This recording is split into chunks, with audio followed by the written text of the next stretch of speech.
Жылаңачтанган сүлүктүнүн мэри.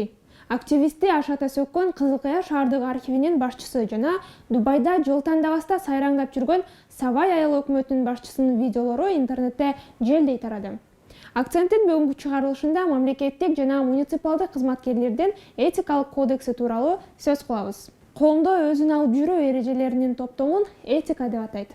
Этиканын нормаларын адам баласы күнүмдүк жашоодо колдонуп, тегерегиндегилер менен жакшы мамиле түзүүгө умтулат. Ал эми Кыргызстанда ушул этикалык нормалар айрым атка минерлер үчүн атайын мыйзам катары 2016 жылы 19 августта номер 43 токтомунун негизинде кабыл алынып, расмий Кыргыз Республикасынын мамлекеттик жана муниципалдык кызматчыларынын этика кодекси деп аталат.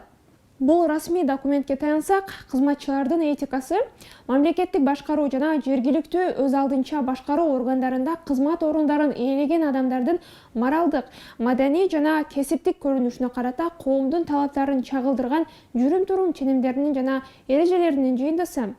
Буга ылайык мамлекеттик кызматкер чынчылдыгы жана ак ниеттүүлүгү, жүрүм-турумда жөнөкөйлүгү жана токтоолугу, кызматтык милдеттерин аткарууда ак ниеттүүлүгү, жоопкерчиликтүүлүгү жана кесипкөйлүгү менен өзгөчөлөнүп, этика ченемдерин бузбоосу зарыл. Себеби кызматчылардын этика принциптерин жана ченемдерин сактоосу алардын кызмат өтөөдөгү милдеттүү шарты болуп саналат жана кызматта көтөрүүдө, баа берүүдө, кадрлар резервин түзүүдө эске алынат.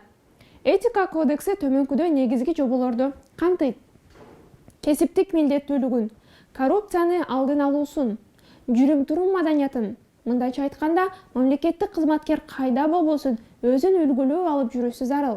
Эгерде андай болбосо, жүрүм-турум боюнча даттанууларды караган этика боюнча комиссия түзүлүп, бул кодексти бузган атка минерге чара колдонуларын дагы бир ирет эскерте кетели.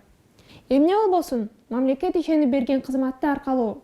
Бул чынында кыйын жана жоопкерчиликтүү экенин унутпаңыздар. Урматтуу биздин мамлекеттик жана муниципалдык кызматкерлер. Эгерде этиканын нормаларын бузуу учуру катталса, анда атайын этика боюнча комиссия түзүлүп, бул кодексти бузган атка минерге чара колдонулат. Маанилүү учур: кызматчы кесиптештерине урматтоо менен мамиле жасоого, аларды ачык сындабоого, жетекчинин чечимине шектенүүлөрдү ачык айтууга укуксуз. Жетекчинин чечимине макул болбогон учурда кызматчы өзүнүн позициясын жазуу түрүндө баяндоо менен ага кайрылууга укуктуу. Ал арыздын негизинде даттанууларды кароо боюнча апелляциялык комиссия түзүлөт. Комиссиялык курам өз чечимин 7 жумуш күнүнүн ичинде чыгарат. Урматтуу мамлекеттик жана муниципалдык кызматта иштегендер, эгер кызматыңыздан кол жуубайын десеңиз, этикалык кодекстеги эрежелерди карманыңыз. Кайсыл жерде, кимдер менен жүрсөңүз дагы этиканын нормаларын унутпаңыз. Видео жаккан болсо лайк басыңыз, бул маалыматты башкалар менен бөлүшкөндү унутпаңыз.